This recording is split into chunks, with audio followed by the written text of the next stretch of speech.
Hey, what's happening, guys? What's going on? You guys are tuned into Rules for Rebels. Today is Friday, December 23rd, 2022. I'm sitting in my car here enjoying my coffee. It is minus 8 degrees out. It's cold as hell.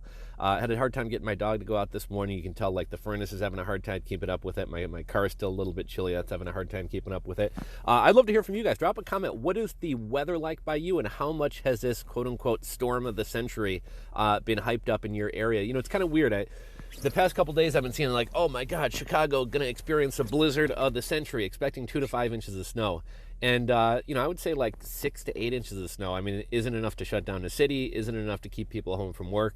So the idea that 2 to 5 inches of snow is the blizzard of the century is kind of crazy. It is kind of inconvenient. It's happening, through Christmas. It probably will disrupt Christmas travel, but I don't really get all the hype about the storm of the century, and it's going to be 2 to 5 inches of snow. I think right now with the wind chill it's about minus 35, but back in 2018, man, we had a whole month. It was like the entire month of January or February it didn't get above zero, and I think there was a good period of 3 to 4 days, if not a whole week, when it was under minus 50 degrees. So this whole storm of the century thing seems to be a little bit overhyped. Not really sure why they're making a big deal out of it. Obviously the media loves clickbait. Maybe part of it is to explain why people aren't traveling as opposed to because people are broke. Maybe it's to explain why there's no Santa Claus rally in the stock market, or why people aren't doing last minute shopping. But it seems weird that this blizzard is being hyped up so much. Not sure if you guys took a look, or first off, I'll let you guys know there's a website called FinViz. Some of you guys may already be familiar with it. It basically kind of is a visual graphic of the stock market. And it's broken down by sector.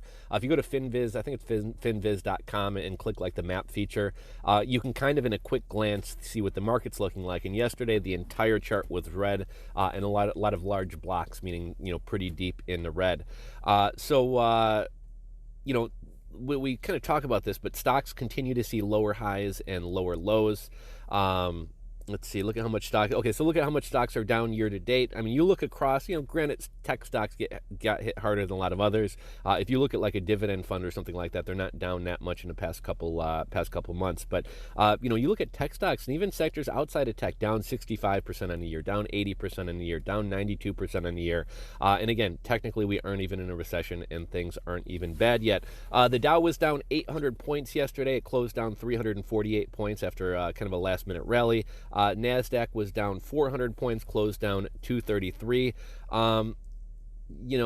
We might have these kind of little suckers rallies, but day after day, week after week, the markets continue trending lower. Why did the market recover a little bit yesterday? Was the Fed buying again? It is kind of odd that it coincided with the Senate passing that $1.7 trillion omnibus spending bill. Again, $45 billion of that is going to Ukraine. It's not going to U.S. infrastructure. It's not going to roads, not going to bridges, not going to pay off student loan debt. Not going to local communities who are still struggling, post-Mexican beer cough. It's not going to the 50% of restaurants in this country that couldn't pay their rent in November. It's not going to the 47% of small businesses who couldn't pay their rent. It's going to a pointless war in Ukraine. Here in Chicago, I can tell you just don't have the tourists. You don't have the same hustle and bustle that you normally have around Christmas time. The Loop, River North, all the shopping areas are pretty much dead. I don't want to be all doom and gloom. I will say, I talked about this the other day. There's a mall in the western suburbs of Chicago called Oak Brook Mall. It's an outdoor mall. It's all luxury stores, and every time I've driven by that area, it's been packed. So it seems like the people with money still have some money, but everybody else is struggling. Jobless claims came in at 216,000. The claims are going down, not up. That is not what the Fed wants, and that means you can expect more rate hikes and more pain in 2023. They want wages to go down. They want you to lose your job. They want the economy to slow down. So the government is talking about shutting down because we don't have money, but at the same time, we're passing a nearly $2 trillion stimulus bill and giving a bunch of money to Ukraine. The fact that we're passing this can pretty much signal that inflation is not going away. Let's see. CNBC had an article yesterday. Some analyst was predicting gold could go to $4,000. I think that's a little bit lofty, but gold will definitely cross over $2,000 in 2023. Let's see. Mortgage rates continue to fall down for the 6th straight week. How is this possible when Fed rates are going up? Obviously, like the the way mortgage rates are calculated is more complicated than that. But it is odd that the Fed is raising rates and mortgage rates are coming down. But why aren't we seeing home prices surge or tick back up? People either don't have jobs, they don't have money, or they're worried about keeping their jobs in 2023. And when people are fearful, they're not making big purchases and they're not making big life decisions. We all know layoffs are coming. And again, people don't buy homes when they're scared. I think what's going to happen probably towards the end of 2023, maybe sometime in 2024, is deflation. Inflation is going to continue to get worse, but eventually when everybody's tapped out and there's no demand left to buy anything, companies will have no choice but to lower prices. And with things like the used car bubble, when the market kind of collapses on itself, there's going to be a lot of cheap cars out there. And hopefully for a lot of you guys out there, I know a lot of people are in the market to buy a home. Hopefully there will be some cheap homes for y'all as well. Let's see. Americans are falling behind on credit cards and loan payments. Everybody's talking about how strong the consumer is, but the savings rate is down to 2.3%. Most people don't have $400 to withstand an emergency, and we've been seeing articles like that for like 5 years. I know everybody's hyping up the fact that 63% of Americans are living check to check, which is terrible and not a sign of a healthy economy. But I mean, even 5-10 years ago, something like 57% of people were living check to check. So not a lot has changed there. The interest rate on store credit cards is over 30% now. I think a normal credit card is about 22%. The average American has 3 credit cards, 2.3 store cards, like a Macy's card, and there are 550 million credit cards in America, but eventually those credit cards will be maxed out and tapped out, and that's what people are relying on right now. Yesterday I was driving to the gym, so I typically go to the gym around the same day, and I drive through this kind of like trucking industrial warehouse area, and this guy must get off work at the same time that I go to the gym, because I mean, literally going back to summertime, I see him, and I'm not sure if it's an electric bike or a moped or something like that. But this gentleman is always riding this little moped, and this isn't a fast street. I think it's 35, 40 miles an hour. But this bike thing can't keep up with traffic, so he's always kind of like riding on the shoulder, riding right along the curb, and cars go around him. And as the weather's been getting colder, I've continued seeing him out there. But I was actually really concerned about him. I was shocked yesterday. We got this quote unquote blizzard of the century, and I kind of poo-pooed it and played it down a little bit. I don't know that it's going to grind the world to a halt. It's not quite that bad, but I mean, we had the temperature dropped like 30 degrees really quickly. You had like 35-mile-an-hour winds. Snow was blowing. It was snowing.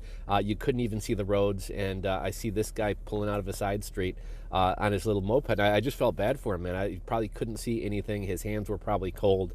And unless he's a lunatic and thinks it's fun kind of drifting in the snow, I'm guessing that's his only mode of transportation. People are struggling, and it's...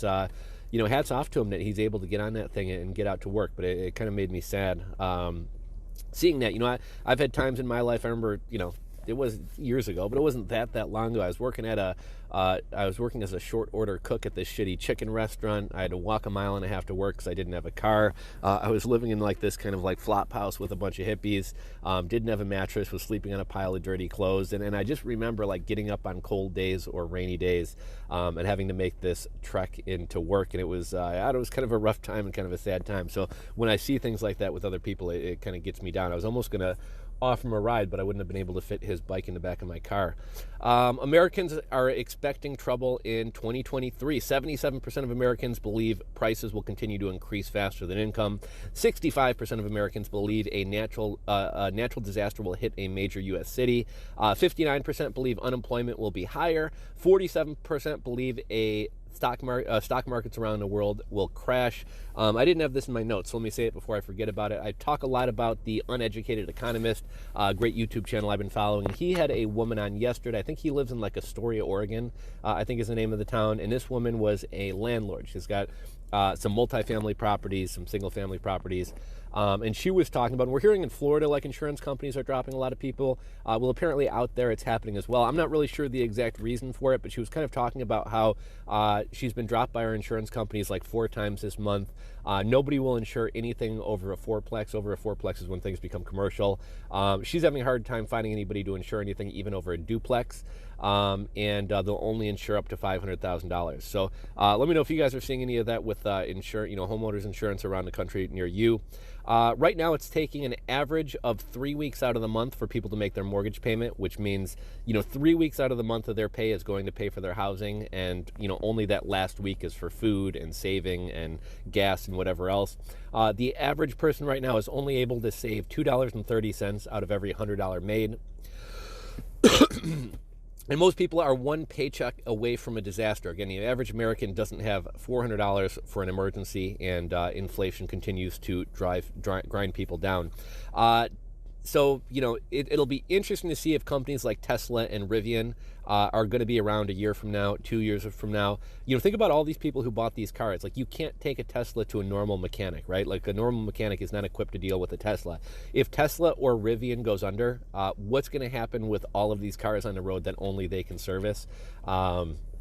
I don't know, kind of crazy. And I saw Tesla is offering a rare $7,500 discount to stir up sales going into the holiday. Tesla's also expecting, Tesla instituted a hiring freeze and is expecting more layoffs in 2023.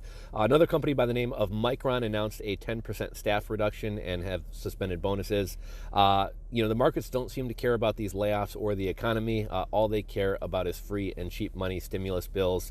I don't know if you guys saw the video the other day of the woman freaking out at the airline counter and throwing computers and things like that. We kind of talk a lot about this kind of disintegration of community and society. And one thing I always wonder, like, was stuff like this happening in the 80s, 90s, early 2000s, and we just didn't know about it because all of these freak out videos weren't consolidated onto World Star Hip Hop or, LiveLeak or Reddit or Twitter or wherever else, or, it has people's mental health and has society declined to a point where this is a new thing. I talked about this 2000, somewhere between 2000 and 9,000 flights were canceled yesterday. Let's see, I talked about the electric bike guy. Sam Bankman-Fried was freed on $250 million bond. He must live at his parents' house. What's interesting about this, the other day he was saying he was down. He only had $100,000. So I'm curious where this $250 million came from. When drug dealers get arrested, they're typically not allowed to use their own money for bail because it's considered drug money. I would think that essentially Sam Bankman-Fried is using investor money to bail himself out. I'm kind of surprised that that's allowed.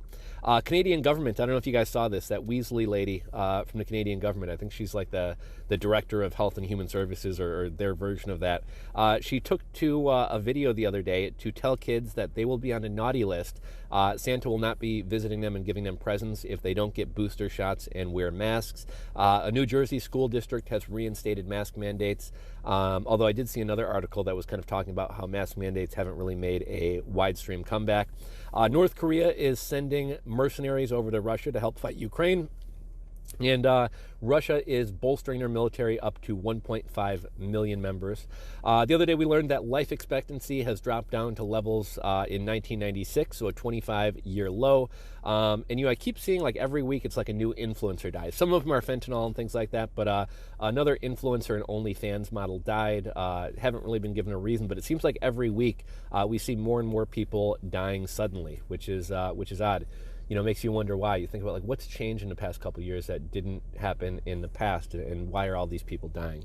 I don't know if you guys saw the videos of the automated McDonald's in Texas. That one's kind of crazy. We keep hearing about how people don't want to work. I think the more likely truth is people don't want to work for peanuts. But nonetheless, companies held off on automation because it is an expensive investment to make. But I think they see the tides of change. I think they see what's happening. I think they see that people don't want to work in fast food and restaurants and hospitality. And you have a restaurant that has McDonald's restaurant that has no human contact. I'm sure they have some workers in there, but much less than a normal McDonald's. We have 6 million working age males have left the workforce. I've talked about this a lot lately. I only got about another minute or two to wrap up this video, so I'm not going to dig too deep into that. But why is it? Why don't people feel connected to society? Do people feel like there's nothing for them to gain? Men have been villainized. Masculinity is toxic. On television shows, men are these stupid, bumbling idiots. So is it any wonder that men don't feel a part of society? So another article, are universities doomed? There is no ROI on college degrees. College degrees are woke indoctrination centers. There's just just, it seems like they're not very relevant anymore, and people no longer want to spend the money on them, especially the kids going into college today. As a millennial, when you saw Gen Xers have successful lives after going to college, but now, the kids going into college today see all these millennials, $100,000 in college debt, working at Starbucks or McDonald's and Target, and they're like, why the fuck would I do that? Another article from the other day, I think I touched on this one yesterday. 18 girls beat and stabbed a homeless man. There are evil people out there. People do evil stuff just for fun. So imagine how bad things could potentially get when people are hungry, when people are struggling, when people don't have a roof over their head.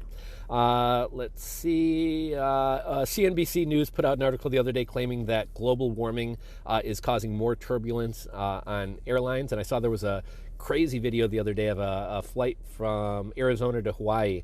They showed the aftermath of this turbulence, and like everybody was bloody, shit was all over, the roof of the plane was broken, because people were flying around the plane, which, maybe that's true that global warming causes more turbulence, but their source was not a scientist, a climate, somebody who studies the climate. It was a flight attendant. I talked about the Tesla deal. So Netflix rolled out that plan with commercials and a little bit more limited service. I think they thought that would either keep people on or attract new people. It's been kind of a flop. It's only accounted for 9% of new signups. And I saw another article, what is your line in the sand? Is it a $25 cheeseburger? At what point are these prices causing you to buy less and actually changing your behavior? For a period of time, I think inflation was annoying, but it's gotten to the point where it is either people literally can't buy stuff, or they're just not willing to shell out the money. I talked in a video within the past couple of days. The other day I was going to get a 2-pack of romaine lettuce because I do these kind of deconstructed Caesar salad wrap things. Really tasty. But it was, I think, $7.99 for a 2-pack of romaine lettuce, and it wasn't even some fancy organic lettuce. It was just a 2-pack of romaine lettuce, and I was like, it's just not worth it. I'm not paying $8 for lettuce. A lot of times I won't buy cereal because, sometimes cereal is over $7.99. I went to Five Guys recently. I normally don't eat out. I normally don't eat fast food, but I was coming back from a volleyball tournament late in the evening, and I didn't feel like cooking. And I got a double cheeseburger, which, the Five Guys double cheeseburgers are smaller now, shrinkflation. But also they're like tiniest fry, which wasn't very much at all. And it was like over $18. So, what items have you stopped buying because prices are getting out of control? Let's talk about lumber and manufacturing. I talk about, the uneducated economist talks about this a lot. But a lot of people in the Northwest and Northeast use these like wood burning stoves that heat pellets to heat their homes. Now, what are these pellets? These pellets are compressed sawdust. Where does the sawdust come from? Well, it's the sawdust that's left over when they make lumber. With housing drying up, with builders not building, lumber companies don't need to make lumber, and you don't wind up getting the sawdust that's a byproduct of that lumber. And so you have people who aren't going to be able to get wood pellets to heat their homes. And I think that just kind of goes to show how interconnected, the entire economy is. And then the last piece of news for today, I saw YouTube paid $2 billion for the NFL Sunday Ticket. I don't know if this is like some special service you have to subscribe to, or if it'll be part of the YouTube TV plan. But, I think, the articles that I was seeing was basically saying this is like the death of cable TV. So that's all the stories for today. Tomorrow is Christmas Eve. Hope you guys got some time off work, got some time to spend with your families. If you guys enjoyed the video, give it a thumbs up. If you're not subscribed to the channel, click that subscribe button down below and ring the bell. Thanks for watching, and I'll catch you on the next video.